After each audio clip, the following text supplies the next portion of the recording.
各位弟兄姊妹早晨。咁咧終於咧都可以咧俾我講埋呢個嘅哥羅西書咧最後一次講道啦。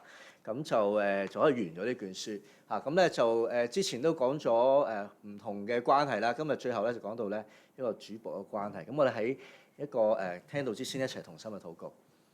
天父，多謝你帶領我哋一班嘅弟兄姊妹喺最後早上同心嘅敬拜，求你嘅靈與我哋同在，讓我哋對你嘅話語有更深嘅認識同埋了解，以致我哋知道點樣去回應你。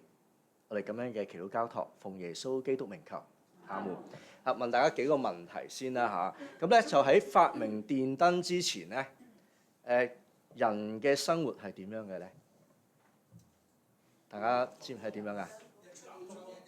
係啦，就係日出而作，日入而息啊！但係發明咗電燈之後咧，就係燈火達旦，全日無憂，係咪啊？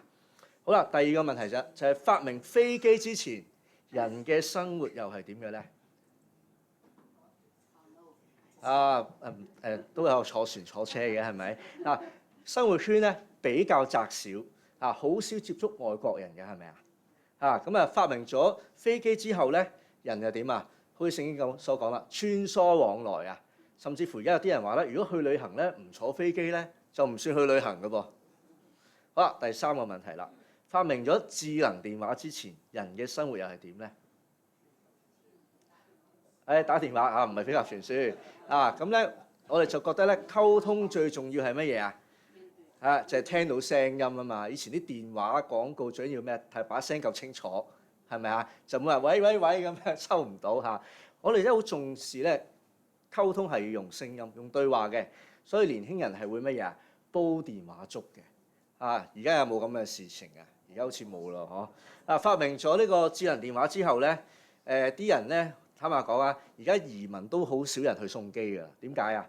一轉頭就可以視像通話啦嘛。不過咧，好多時有陣時而家搞到點咧，就係大家一齊坐埋一齊真人見面啊，大家都可以點啊？互相傳信息就搞掂。咁第四個啦，就係發明咗呢個 home office 之前咧，人嘅生活又係點嘅咧？係點樣㗎？係啦，放工就係放工，有嘢就返公司先講啊嘛。咁但係咧，發明咗 home office 之後係點咧？人人都做咗 7-Eleven， 係咪？24小時隨時候命。試問有邊個打工仔啊？放工之後可以唔敢回覆呢個，即係唔回覆呢個公司嘅 WhatsApp 咧？如果你嘅上司同你講話，我哋今晚要開個視像會議，有邊個會拒絕㗎？好啦，講咗咁多咧，無非想大家咧就發現一件事啫，就喺我哋人類嘅生活裏邊咧，某程度上我哋好受當時嘅科技制度同埋大環境嘅限制同埋影響。有好多嘢咧唔係我哋話想改變就改變嘅，同樣咧有好多嘢咧係我哋唔係話想唔改變、拒絕改變咧就可以完全唔使變嘅。再舉一個例子啦，就好似奴隸制度啦。奴隸制度係人類歷史裏邊咧歷史比較悠久嘅制度，幾千年㗎啦。基本上世界各地咧喺有人類嘅地方咧都有類似奴隸嘅制度出現嘅。雖然奴隸制度咧已經維持咗一段嘅時間啦，一段好長嘅時間啦嚇，但而每一個時代咧，其實都有人想廢除或者改革呢個奴隸制度嘅。不過咧，結合全世界人嘅力量咧，都發現係要等到工業革命同埋咧科技革命之後咧，人類先可以有機會去轉變呢樣嘢。而人類足足用咗150年嘅時間，先至將奴隸嘅制度全面廢除。大家知道第一個廢除奴隸制度國家係邊個啊？有啲人話，梗係美國啦，因為林肯總統咧1965年就頒布咗個法令之後就俾人哋槍殺咗啦嘛。但係原來唔係喎，最早咧係1772年一個英國嘅法庭裏邊嘅法官嘅判決裏邊咧，帶出咗廢除奴隸嘅觀念。不過可惜當時咧就唔能夠一步到位啊。當然英國咧亦都係最早廢除奴隸嘅一個國家啦。跟住落嚟咧就有法國同埋其他歐洲嘅國家，然後先到美國嘅。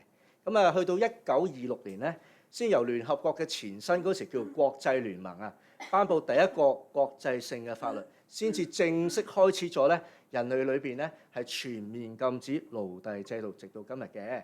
不過我咁樣講，大家可能又會覺得有少少唔係好舒服嘅。點解咧？因為覺得喂唔係喎，咁啊喺香港嗰啲返工嘅人真係覺得咧。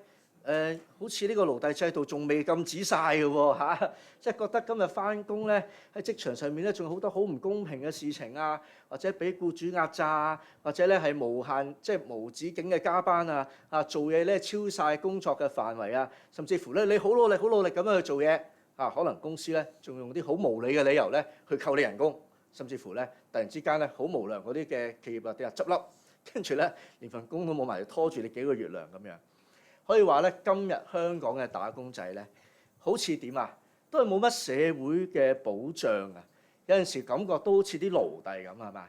要寄人籬下，只可以咧委屈求全啊！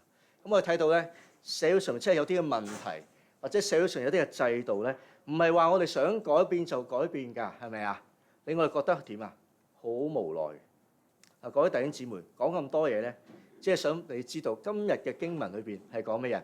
主人同埋奴隸嘅關係。咁我想進入呢個主題之前咧，俾大家明白呢一個歷史嘅背景啊，然後先去聽保羅嘅教導。如果唔係咧，大家聽保羅嘅教導咧，就會用咗而家嘅眼光去睇保羅講嘅嘢，就好容易會誤會咗保羅咧，以為保羅企喺主人嗰邊嘅嚇。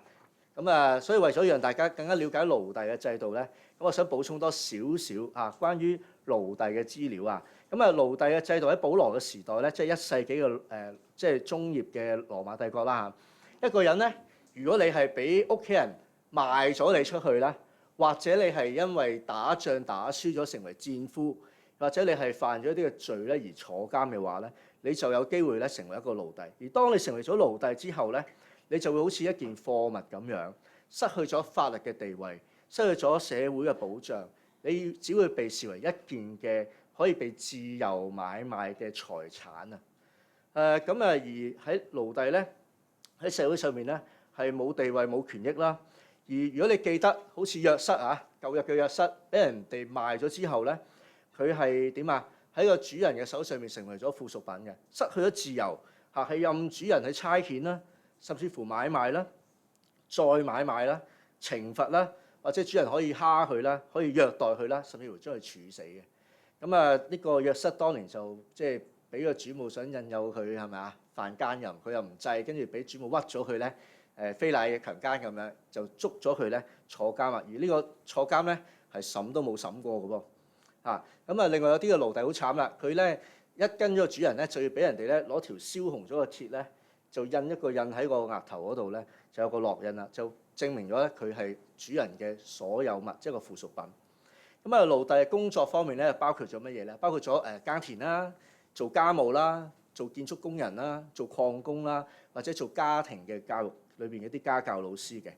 咁啊，即係喺家庭裏邊做奴隸啊，相對上比較幸福啲嘅，因為咧即係當然唔係有冷氣嘆啦，但係起碼唔使日曬雨淋啊嘛，係咪？同埋佢哋相對上咧喺個食物嘅供應、住宿上面係穩定嘅。咁但係咧，如果咧嗰啲嘅即係奴隸派咗去啲即係礦場啊，或者啲好遙遠嘅牧場嘅話咧，其實佢哋就會面臨野獸嘅襲擊啊，面臨可能冇嘢食，可能風吹雨打嘅危險，所以佢哋嘅勞動環境咧都係唔係好理想嘅。咁啊，大家可能會問啦，哇，點解個奴隸制度啲待遇咁慘？咁嗰啲人唔起身嚟反抗嘅咧嚇？點解或者唔逃走嘅咧咁？咁因為當時嘅即係我哋叫做舊式社會咧，你要生存咧，其實係離不開乜嘢啊？離不開土地，離不開糧食，離不開咧有一個軍事上面俾你嘅保護。所以咧，奴隸某程度上係需要有錢有權力嘅人去供養佢，去保護佢，所以係成為咗咁樣嘅社會嘅模式。所以咧，好多嘅奴隸嘅故事咧都係咁樣㗎，就係佢父母冇能力養自己啲仔女啦，跟住好忍心、好割愛咁將個仔女賣咗俾一個奴隸嘅主人，希望奴隸主人點啊？繼續養佢個仔女啊嘛，係咪？好多故事都係咁樣發生嘅。咁啊，當然咧，如果嗰啲嘅奴隸咧要離開主人嘅話咧，除非佢好有能力，可以自己養到自己啊，或者可以逃避到呢個主人嘅追究啦。因為周圍都會通緝佢噶嘛，係咪啊？如果唔係咁樣嘅話咧，基本上佢離開逃走嘅話，喺社會上面咧係好難繼續生存嘅。即係冇嘢食或者俾人哋追殺都唔頂嘅，基本上係死路一條。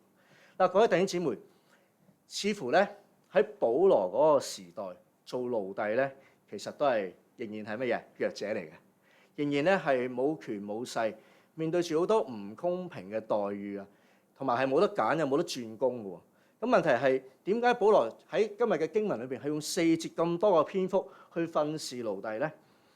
仲有喎，佢要命令或者吩咐呢啲奴隸要更加嘅用心去點服侍佢嘅主人喎。相反咧，對於地位高高在上嘅主人咧，點解保羅只用一節聖經就去訓示？好簡單咁訓示，同主人講你要公公平平待啲僕人咁樣，咁就算數嘅咯噃。咁點解保羅對於奴隸同主人之間有個咁樣嘅差別嘅待遇咧？同埋今日我哋去睇保羅嘅呢段經文，對我哋有冇乜嘢嘅意義同埋提醒咧？咁樣咁同大家去分享呢樣嘢。咁所以一齊咧讀一讀3章22節先，即係大家一齊讀。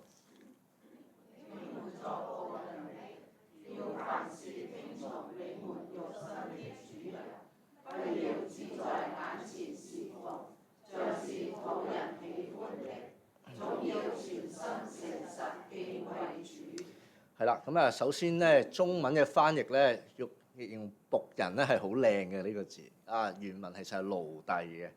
咁22節保羅話奴隸要聽從主人啦。你諗下，如果你係奴隸，聽到教會嘅領袖而家要命令你、吩咐你、請你聽你嘅主人講嘢，你有咩感受咧？你會唔會覺得廢話？你唔講我都知啦。定還是你會覺得哇，有冇搞錯啊？保羅，你都唔企我嗰邊嘅，講埋啲説話難聽過粗口喎，咁樣好似企喺權勢嗰邊，你咪壓迫緊我啊咁。你會有咩感受咧？咁原來保羅咧佢咁樣提出咧，背後一個好重要嘅原因係咩原因啊？就原來奴隸同當時嘅主人係一樣，聽咗福音，返咗教會，一齊開始一個新嘅教會嘅生活。於是乎呢個轉變咧，就漸漸帶嚟咗一種主人同僕人之間、主人同奴隸之間，從來都未發生過一啲嘅衝擊。咩衝擊咧？咁我哋不如咧讀一讀加拉太書嘅第3章26到29節，請大家一齊讀。所以你們因信基督耶穌都是神的兒子，你們受浸歸入基督的都是披戴基督了。你們不分猶太人、希臘人、自主的、為奴的，或男或女，因為你們在基督耶穌裏都成為一了。你們既屬乎基督，就是亞伯拉罕的後裔，是照着應許承受產業的了。得，完啦，係啦。因為信耶穌啦，人人都可以乜嘢啊？成為神嘅兒女啊！喺屬靈上面，人嘅身份咧就冇分高低，變成咗乜嘢？人人都平等喺主嘅裏邊，喺屬靈嘅上面係無分高低。即係話喺屋企裏邊，主人係高高在上嘅，但係大家一齊返到教會裏邊咧，原來係變成乜嘢？平起平坐，大家只係弟兄姊妹一齊坐喺度聽道嘅。咁大嘅變化，對於奴隸嚟講係發夢都冇諗過會發生嘅事啊！你話對奴隸對主人係咪一種好大嘅衝擊啊？我諗翻20年前咧，我去某一間教會度崇拜，咁入座之後咧，我就發覺咧有一個人坐喺我隔離，呢個人咧係一個好面善嘅人。望真咧，原來咧佢就係當時香港政府嘅政務司司長。咁我嗰刻咧都嚇咗一跳喎，有個喺個電視機裏邊成日見嘅大人物坐喺我隔離。咁我嗰刻咧覺得哇，真係好開心啦，同我大人物一齊坐去敬拜。咁我見到佢同佢打聲招呼啦咁。然之後咧，我覺得佢個人都幾謙虛啦，同埋都冇乜架子嘅，即係都安安靜靜咁崇拜嘅。但係好可惜咧，我同佢打完招呼之後咧，就覺得咧佢好似周身都開始有啲唔係好自然咁嘅感覺。唱多2首歌之後咧，佢就靜靜咁離開咗佢嘅座位，跟住就唔知佢坐咗去邊啦。咁總之佢就係唔係坐我隔離啦。呢一次嘅經驗咧，俾我明白到一樣嘢。就係原來身份差得太遠，係好難坐埋一齊嘅。實在唔係人人都咁容易適應得到嘅。你明唔明我講緊乜嘢？咁當然我坐喺佢隔離，我好開心啦。但係佢見到我坐喺隔離，佢係咪好開心咧？我就真係唔係好知道。喺哥羅西教會啊，正因為咧信主嘅人喺屬靈上邊，奴隸覺得自己嘅地位係唔同咗。如果保羅刻意喺經文裏邊提出奴隸係要凡事聽從主人，我哋可以推斷乜嘢咧？我哋可以推斷當時嘅奴隸可能因為屬靈地位嘅改變，令到佢哋對主人嘅心態，佢哋對工作嗰種嘅積極性，可能發生咗啲實際上邊喺生活裏邊嘅一啲嘅負面嘅影響。可能有啲問題出咗嚟。正如聖經裏邊咧，我哋睇到差唔多時期，保羅寫咗另一封嘅書信，叫做腓利門書。大家有冇睇過啊？腓利門書係咩嚟㗎？係一封公開保羅喺教會裏邊去協助一個信咗主嘅奴隸腓利門去處理佢同佢主人嘅問題。為咗針對呢啲新嘅問題咧，保羅好清楚咁同奴隸提出幾個要求，我哋一齊讀。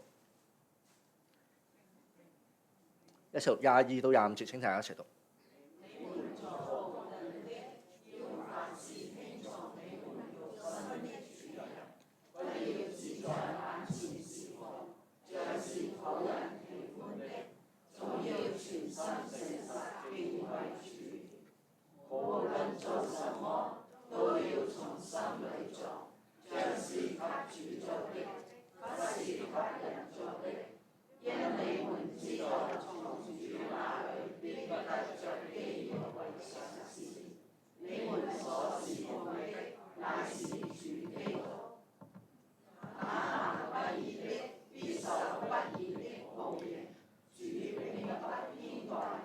好，唔該啊！呢幾節經文咧，就保羅向奴隸分別提出咗咧，佢哋應該唔好做嘅嘢，同埋應該做嘅嘢。咁我就分咗佢各3點啦。咁第一點咧就22節嘅，佢就話啦，唔好咧，只係點啊？擦鞋啊，討好你嘅主人啊，唔好淨係做表面嘅功夫啊，對主人係點啊？其實係唔誠實嘅。咁即係呢個牽涉到乜嘢咧？工作嘅態度就叫啲僕人乜嘢啊？你唔好咁虛偽啊！你哋咧唔好講咗咧就唔做，表面忽悠咗個主人就算數啦咁樣。咁第二樣嘢咧係要提醒啲僕人乜嘢咧？就23節，就叫佢哋做嘢咧就唔好咁求其。咩意思啊？即係話做嘢請你保持翻你嘅質素，唔好冇質素或者你嘅質素好參差。即係其實求其做你就唔理結果噶啦嘛，係咪啊？好啦，第3係乜嘢咧？就係咧唔好做不義嘅事。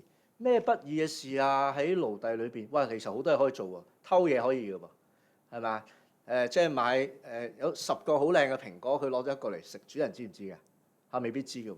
仲有啲咩可以做咧？浪費啦，譬如話即係抌嘢啦，有啲嘢可能用兩用佢就劈啦，咁嘥主人啲錢啦。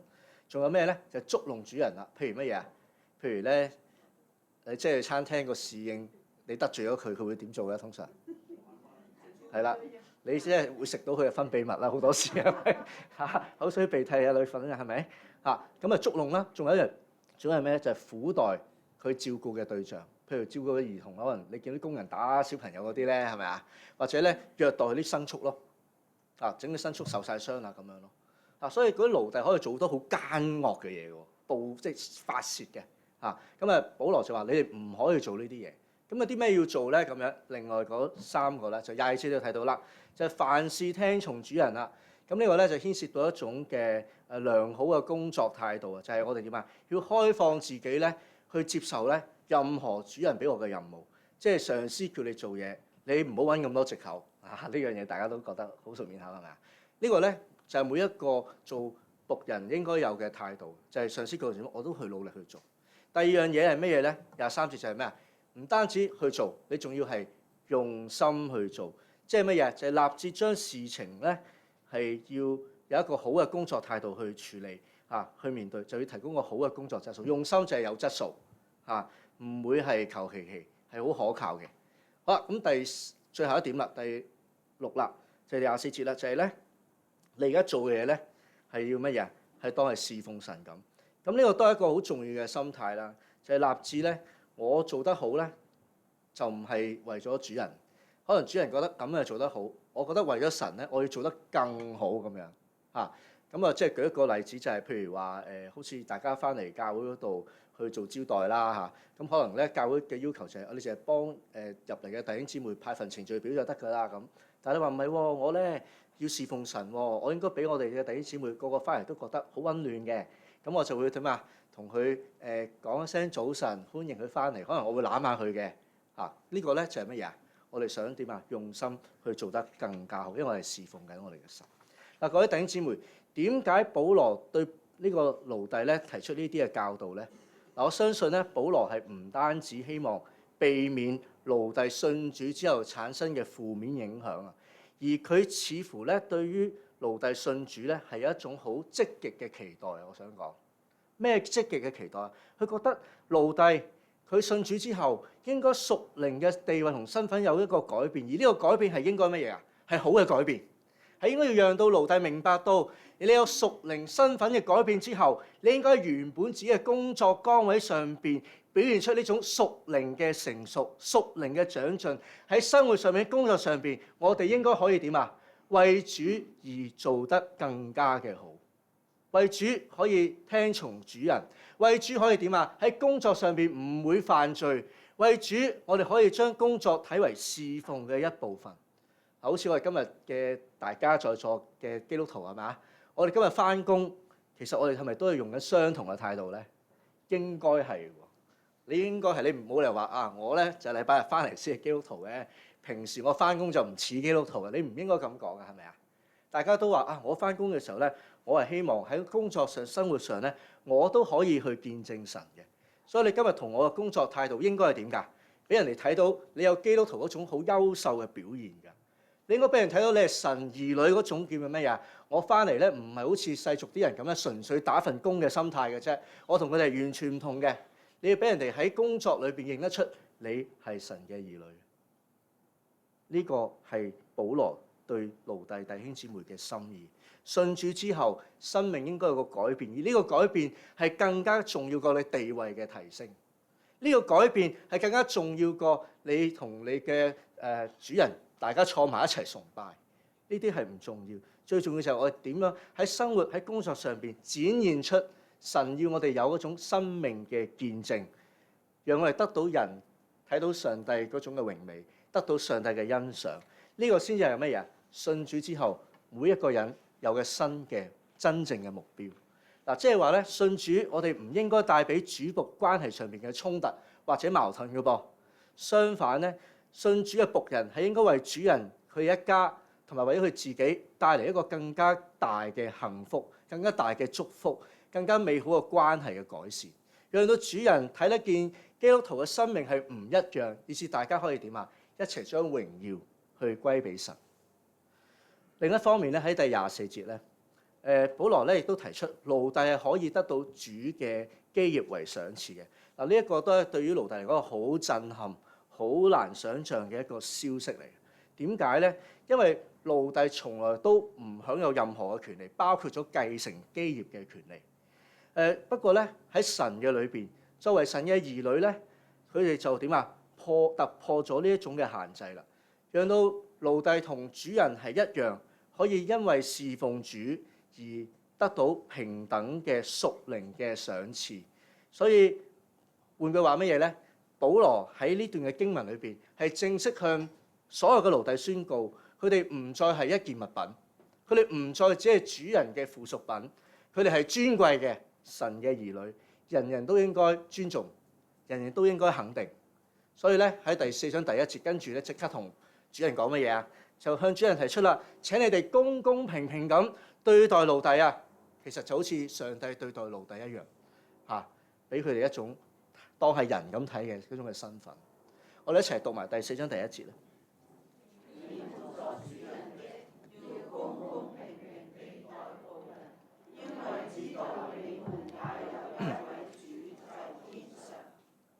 呢一個咧都係顛覆咗咧傳統好震撼主人嘅一番説話，因為主人從來係唔需要考慮對奴隸公唔公平、公唔公正、公唔公義嘅。不過如今因為主人咧都要順服天上嘅主宰，順服喺耶穌基督嘅吩咐裏邊，就乜嘢啊？要學習公公平平對待奴隸。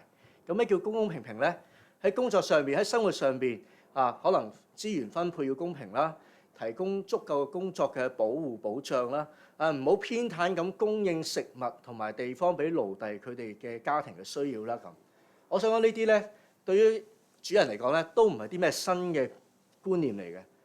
而我相信最大對佢哋嘅適應同埋挑戰係乜嘢咧？就真係喺教會裏邊呢班嘅主人點樣平等咁樣去對待自己嘅下人？佢哋可以點樣同下人平起平坐？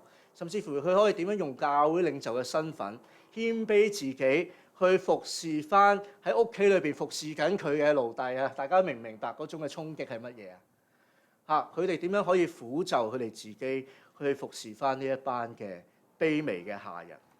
呢一個真真正正帶俾主人思想上邊嘅交戰，內心裏邊好多情緒嘅翻騰，考驗佢哋呢個咩啊？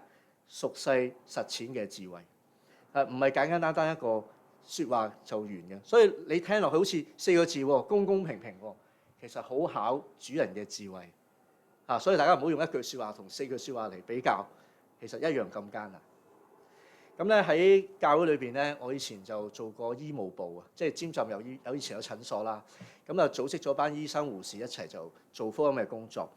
咁啊話説嗰陣時就教會就取消咗個診所，咁班醫生護士就好似冇乜機會去服侍咁樣。於是乎咧，我就見到教會咧有英文崇拜，而英文崇拜好多嗰啲工人姐姐會參與嘅，所以我就同佢哋提議啦，話不如咧我哋一齊咧去做一啲服侍俾啲工人姐姐咯咁樣。咁大家都覺得好合理喎咁樣嚇。於是乎咧，我就建議大家咧一齊咧，唔係淨係服侍教會裏邊工人姐姐，我哋服侍埋出邊嘅工人姐姐，我哋搞啲嘅講座俾佢哋。咁然之後咧，我哋就設計一啲嘅單張咧，就出九龍公園嗰度咧，就派俾啲工人姐姐。咁我想講咧，我咁樣講完之後，嗰班大醫生即係大醫生嚟嘅，聽到咧塊面有少少青青地。咁但係咧又唔好意思推我啦跟住又聽到啲護士姐姐又舉手話好啊好啊咁樣啦。咁於是佢哋就要點頂硬上。咁的確咧喺出發派單張之前咧，呢班大醫生咧係好緊張嘅。我未見過做手術佢哋會緊張，但係咧佢哋咧出去派單張咧就好緊張，不停咁問我點樣派㗎？我要講啲咩㗎？遇到啲問題我點樣處理㗎？哇！好多好擔心嘅嘢咧就浮現咗喺佢個腦裏邊，好多心理嘅包袱啊！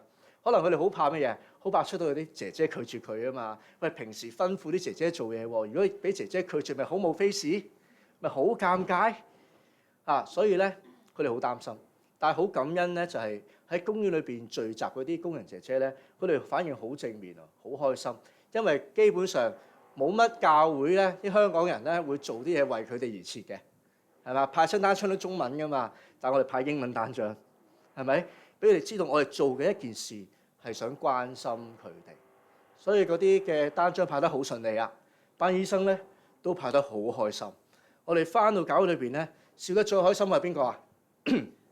就係班醫生啦！又講見證又感恩咁樣啦。其實我心諗都係派單張啫，係咪？但係咧對你嚟講有好大嘅改變。的確咧，習慣咗高位嘅人好少會換位思考。但係因為效法神嘅愛，有機會俾自己點為咗在下位嘅人咧，佢哋去諗一啲嘢，以致人與人之間可以因為基督、因為愛突破喺關係上面嗰啲嘅障礙，讓我哋可以見證神改變人生命嘅大能。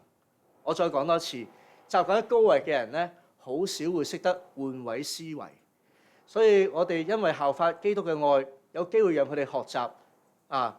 向在下位人嘅人嗰種嘅設想令到佢哋點咧？可以因為人與人之間有基督嘅愛去突破佢哋呢種階級上面嘅障礙，讓佢哋點可以點睇出下唔同位置嘅人，見證到神改變人生命嘅大能。講到呢度咧，我諗大家都掌握咗我今日想講到嘅重點啦，就係乜嘢啊？就係無論你係工人又好，你係 boss 都好，你係僕人奴僕又好，你係主人都好，你都要為咗主喺你自己嘅崗位上邊生活得有一個美好嘅見證，就係為咗主，我哋去做最好嘅嘢。最後咧喺講到即係關於呢個題目咧，我想喺講到結束嘅時候咧講兩個嘅例子俾大家去即係再思考一下。咁啊，第一個例子係關於工人嗰方面嘅。咁啊，有一間教會咧，就好大嘅教會。咁咧，佢就即係請咗好多嗰啲工友啊，即係幫手掃地啊、開門閂門嗰啲工友啦嚇。咁而呢班工友咧，都係未信耶穌嘅。咁啊，有一日咧，有個教會裏邊一個嘅小傳道咧，就即係關心呢啲工友嘅信仰啊。咁啊，問下佢哋啦，啊，你哋返咗教會咁耐，有冇諗過信主啊？咁啊，聽到其中咧有2個工友咧有反應喎，啊，我都想信㗎咁樣，不過咧都係唔信住啦咁樣喎。咁佢話啊，點解唔信住啊？咁佢話咧，因為我哋返嚟教會打工啊嘛，咁咧信咗主咧又唔可以崇拜，又唔可以聚會，哎呀〜好麻煩嘅，會阻住你哋嘅咁啊，又好即同埋佢又驚失望啦，講俾大家聽又冇得接受嗰啲咩栽培班咁樣。咁所以佢哋就話：我哋都而家唔諗信主呢樣嘢住啊，遲啲先啦，等我退休先啦咁樣喎。咁咧就呢個小傳道咧就覺得啊，咁樣都唔係咁好啦。你喺教會裏邊，既然你有心想信耶穌，不如我幫下你啦咁。咁佢就咧帶咗呢2個嘅工友咧，好順利咁決志信耶穌。咁啊信咗主之後咧。咁啊點樣化解呢個工作同信仰之間嘅嗰種矛盾咧？咁樣咁嗰啲工友又諗下啦，啊我都想接受栽培嘅，咁樣辦法咧咁佢哋咧就自己提出話啊，不如咁啦，我就唔食飯啦，用食飯嗰個鐘我就食少一餐啦，請個傳道人嚟幫手同佢個別咧就做栽培班啦。咁啊於是乎就解決咗個問題咯咁。嗱坦白講咧，其實呢個工友。教會裏邊嘅員工信耶穌，其實佢哋係咪可以同教會嘅執事會去爭取一下額外嘅機會，俾佢哋上下課程㗎？照計應該唔使咁委屈㗎嘛，係咪？不過咧，佢哋咧就為免咧好似好突然開一個先例啦，同埋又避免咗咧，其實仲有幾個未信主嘅同事㗎嘛，係咪？咁如果咧你而家話即係信耶穌啊，唔使做嘢喎，主日最忙㗎啦，哇，仲話唔使做嘢上堂喎，咁佢哋會點諗咧？係咪會覺得唔公平嘅喎？仲有一個問題啊，就係咧，哇！突然之間信耶穌，即係會唔會擦鞋㗎？你班人係咪啊？即係想討好啲傳道人咁樣去話自己信主啊咁啊好多好複雜嘅嘢啦咁。咁我哋最後決定咧就係，我寧願咧為咗主咧，我犧牲1個禮拜食少一餐啫，冇乜嘢嘅啊上堂啦咁樣。咁我哋就接受呢個訓練啦。咁啊同埋咧成為咗基督徒之後咧，佢哋又發覺有啲嘢轉變咗喎，就係做基督徒之前咧，唔好介意啊。做清潔都係求其啲嘅，因為呢個係教會，唔係我嘅屋企啊嘛。但係信咗主之後咧，個心態原來真係唔同咗㗎。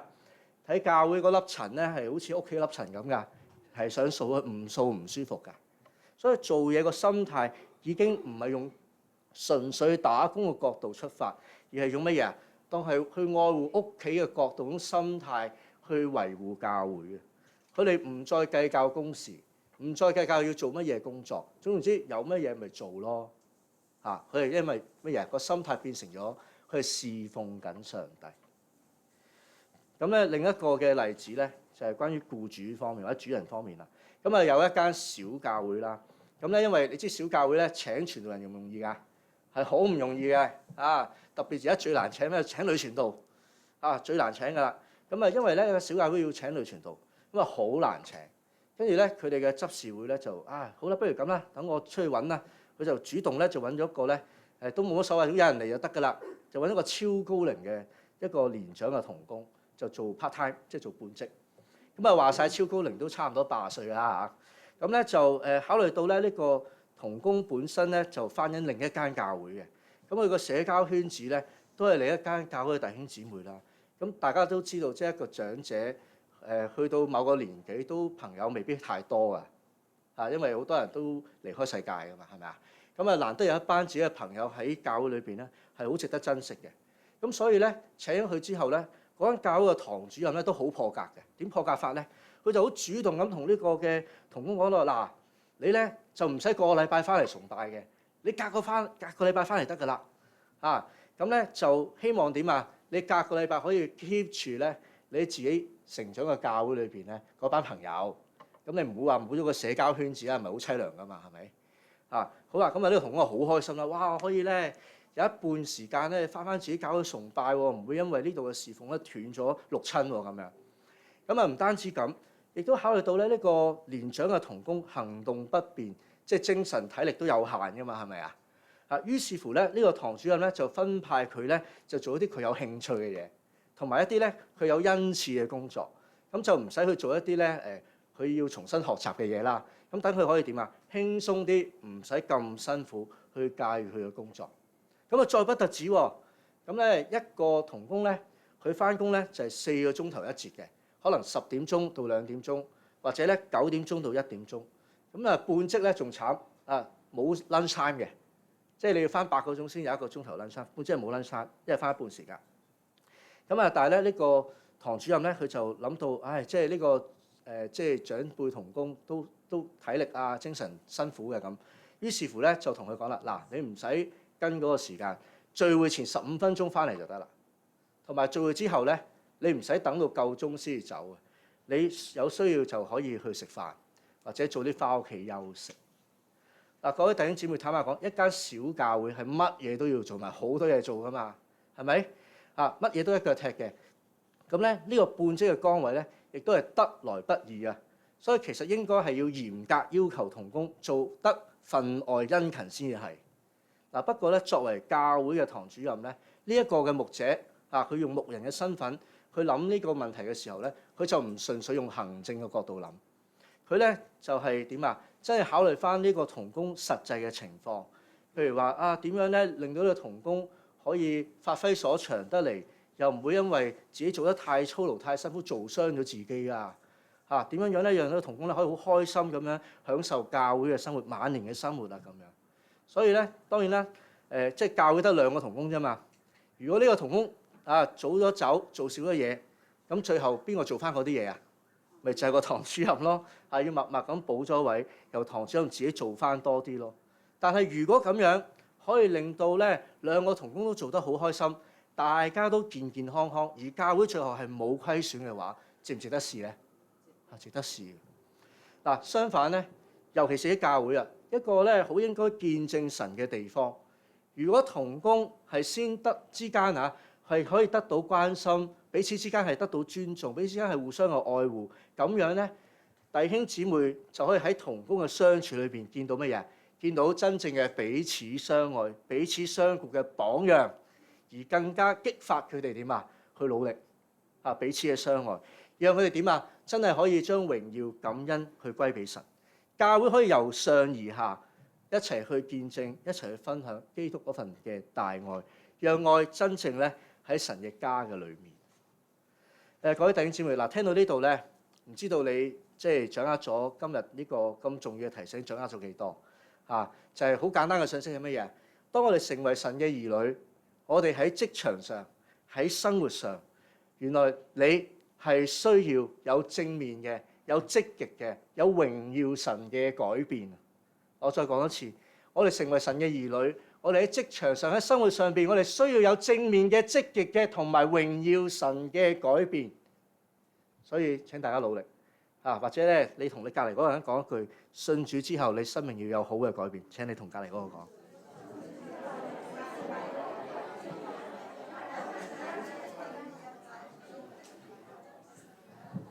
大家同意啊嘛？係咪啊？信主之後，我哋係需要有一個好嘅生命嘅改變。如果信咗主令你唔好嘅話，我會叫你唔好信嘅，係咪？信主係應該我哋有一個好嘅生命嘅質素，呢個係上帝嘅心意。所以希望大家我哋好好咁努力。如果係咁嘅話，你問下你自己，今天你係咪已經有一個好嘅見證？作為老闆，你係咪一個好嘅老細咧？好嘅上司咧？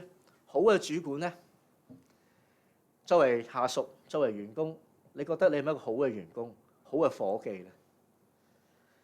面對今日你嘅工作，身為基督徒，你覺得你自己喺唔係信耶穌嘅人眼中，你有冇唔同咧？你有冇唔同咧？人哋喺你身上邊，可唔可以睇到耶穌與你同在？可唔可以睇到你信主原來係有好嘅轉變？求主去憐憫幫助我哋，好嘛？我哋一齊低落祈禱。天父，多謝你，因為咧你愛我哋，你讓我哋咧能夠可以因為你嘅緣故離開我哋嘅罪，因為你嘅緣故我哋睇到生命嘅美麗，因為你嘅緣故我哋睇到人與人之間係可以有愛嘅可能性。所以主啊，多謝你賜俾我哋教會，讓我哋就喺教會呢個群體生活裏邊學習彼此相愛嘅功課。所以主，我哋咧唔希望我哋係喺罪裏邊打滾，再成為一個好醜陋甚至乎羞辱你嘅人。所以主啊，讓我哋成為一個好嘅基督徒，愛你嘅基督徒，有生命見證嘅基督徒。讓我哋真係喺愛裏邊繼續嘅追求成長、追求成熟。我哋唔好攤喺度，好似唔進步嘅人一樣。讓我哋成為一個有生命力嘅人，有進步嘅人。讓我哋真係可以好好咁樣將榮耀頌讚歸俾你。讓佢真係可以讓我哋身邊識我哋嘅人都可以睇得到神你喺我哋生命裏邊嘅美善。主啊，願我哋生命裏邊一切為主你而作。我哋咁樣祈禱交託，奉耶穌基督名求。阿門。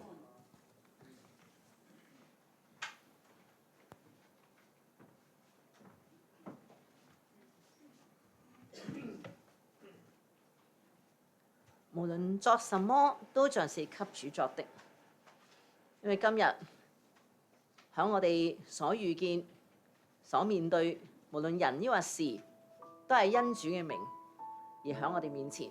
我哋點樣去行出呢一條道路呢？我哋一同站立，我哋用呢一隻詩歌去反覆思量。主啊主，今高唱你名字，我並之光的聖者。地上古今的光王，也至伏於你面前。主啊主，今高唱你名字，全能之主我為主，全憑主恩典憐憫，令我滿心溫暖，全因主的聖名，勞苦可得安靜，行走於孤單困惑裏面有主傾聽，全因主的聖名，受心可得歡樂，祈禱的必得勝，我以生命來做證。做乜主啊？做乜主？今高唱你名字，和平之光的聖者，地上古今的君王，也至伏於你面前。做乜主？今高唱你名字，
主嘅名，我哋要做得更好。請坐。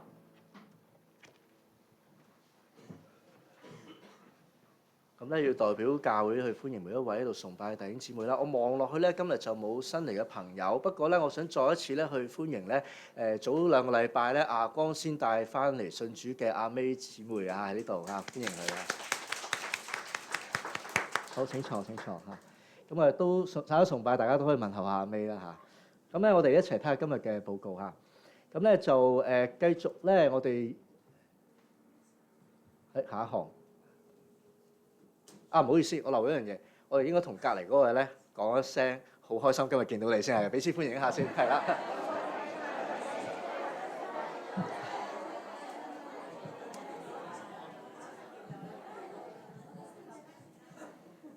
今日就最後一次喺度報告，有啲緊張我反而。咁咧就睇到咧 show 到啲相出嚟嘅。上個禮拜咧，我哋一班嘅弟兄姊妹啦，10零人。就去咗呢個新田嘅寶屋區嗰度咧，去做一個嘅福音攤位。咁咧喺當日咧就接觸咗咧大概即係都有200人左右嘅即係街坊啦。咁我哋都派咗300-400份嘅嗰啲嘅即係單張出去啦。咁好感恩咧，就成晚咧裏邊咧就有5個人係決志嘅，有2個人咧就係經我哋手嘅喎。感謝主啊！咁嚟緊咧都希望咧我哋過咗黃金週之後咧就可以約到佢哋翻嚟，即係教會度崇拜。咁其實咧就呢個係新田寶屋區啦。咁其實咧寶屋裏邊咧都係一個冇商業嘅一個地方，一個純住宅嘅，即係用貨櫃砌成嘅一個嘅屋苑。咁所以呢個屋苑裏邊咧，其實裏邊嘅居民嘅生活咧，你可以想像得到咧冇乜娛樂㗎，係咪啊？咁有陣時，我哋一班嘅基督徒咧，而家好多教會入去幫緊手嘅，咁所以我哋都入去咧係去做一啲活動啦，去俾一啲關心啦，讓佢哋咧可以感受到上帝嘅愛。咁咧決志嗰2位咧就係嗰位白色衫嘅男士同埋咧灰色衫嗰位男士啊，咁都係2位都係男士嚟嘅。咁啊灰色衫個叫姓香嘅香先生啦。咁佢話咧佢1至6都要翻工嘅，但係禮拜日就唔使翻工。咁佢話咧，我話咁你可以嚟教會，好啊咁啊。咁我可唔可以帶埋老婆嚟？我梗係好啦，帶埋老婆嚟係咪？咁希望咧，即係佢哋兩夫婦可以嚟到。咁佢哋都係咧對基督教對教會係冇任何嘅意識嘅，完全冇概念嘅。咁所以大家如果佢哋真係翻嚟咧，請大家好好招呼佢好唔好啊？俾多啲愛心去感受一下我哋教會嘅唔一樣嚇。好，我哋咧就同埋都多謝咧當日嘅弟兄姊妹啦，大家都係。即係好用心機啦，咁亦都弟兄姊妹就唔係入去做義工嘅，不過咧入嚟撐場喎，同我哋一齊咧去即係支持我哋啦，咁我都感恩嘅嚇。好，我哋再落。好啦，咁啊繼續啦，要鼓勵大家咧係去讀箴言嘅。咁我哋咧就而家繼續咧係讀緊第幾章啊？今日係第五章啦，唔係第4啦。琴日係第4章，今日睇第5章啦。咁繼續鼓勵大家咧，一日咧我哋讀1章，同埋咧就去揾一節嘅。你比較上有感動嘅經文啦，可以抄低佢嘅。好，再落。係啦，咁我咧就會喺今日崇拜之後啦開始放假嘅，咁一路咧就會放到去11月底啦。咁中間有幾日就教牧有啲活動，所以我就嗰幾日我會翻舞會咁樣樣。咁但係主要都係放假。咁我其實就未執嘢嘅，所以我都會翻嚟執下嘢嘅。咁大家如果喺教會見到我，唔好覺得我放假啫，係咪？咁我11月30號咧先至離職嘅。好，咁另外啦，就喺10月份開始咧，10月尾啦，11月開始啦，就係咧會有呢個嘅週間嘅研習班。咁我哋過去咧係叫週2研習班嘅，係咪？咁但係咧，我哋啱啱呢一次嘅班裏邊咧，就成班同學一齊咧，就大家傾咧，就發覺到咧喺嚟緊嗰一季咧，如果轉咗禮拜3咧，佢哋就會多人出席得到。咁所以我哋今次咧就會將嗰個嘅班咧就臨時改咗做週3嘅研習班啦。咁請大家留意。咁如果大家咧係想喺凌文興牧師身上面咧學習腓立比書嘅話咧，就請你報名啦。咁我哋咧今次會探討基督裏邊喜樂呢個主題嘅。咁請大家咧係一齊去報名學習聖經。咁呢個都係今年度最後一次，即係我哋有週間嘅研習班啦。好，咁另外啦，喺11月嘅1號到7號咧，就有香港基督教華人聯會嘅呢個嘅第31屆嘅培靈奮興會。咁有高顯牧師咧係去講行耶和華眼中看為正或者惡嘅事，咁都鼓勵大家去預留時間去出席啦。咁我哋既然係追求成長同成熟咧，真係要聽到啲聖經嘅話語嘅。好，我哋再落下一個報告。咁咧今日咧崇拜之後，我哋就喺呢度咧有一個嘅廣東話嘅主學啦，後邊咧有職青嘅小組喺房裏邊咧就有普通話嘅主日學。咁然後咧就嚟緊咧禮拜五嘅晚上咧就會有呢個示委會。下個禮拜六嘅早上有詩班，下午咧有兒童嘅興趣班同埋家長小組同埋青少年團契。咁喺下個主日嘅早上9點鐘咧有我哋教會嘅祈禱會，同埋下午咧就要約書亞團契。今次約書亞團契咧就會係分享我哋早排8月尾咧有一隊短宣隊翻內地嘅，係咪？咁我哋會翻嚟分享咧佢哋嘅見聞、佢哋嘅經歷得着嘅。咁都鼓勵大家一齊翻嚟去聽啦。我哋去即係為到弟兄姊妹嘅辛勞，我哋一齊去聽下佢哋發生乜嘢事，關心一下佢哋嘅工作咁樣樣。好，咁我哋咧報告就嚟到呢度，我哋一齊低頭祈禱。天父，多謝你，因為咧你用你嘅愛、你嘅恩典去帶領我哋嘅每一個弟兄姊妹。喺度咧，我哋都恭敬將到啱啱喺新田寶號裏邊信主嗰5位朋友，佢哋嘅生命交俾你。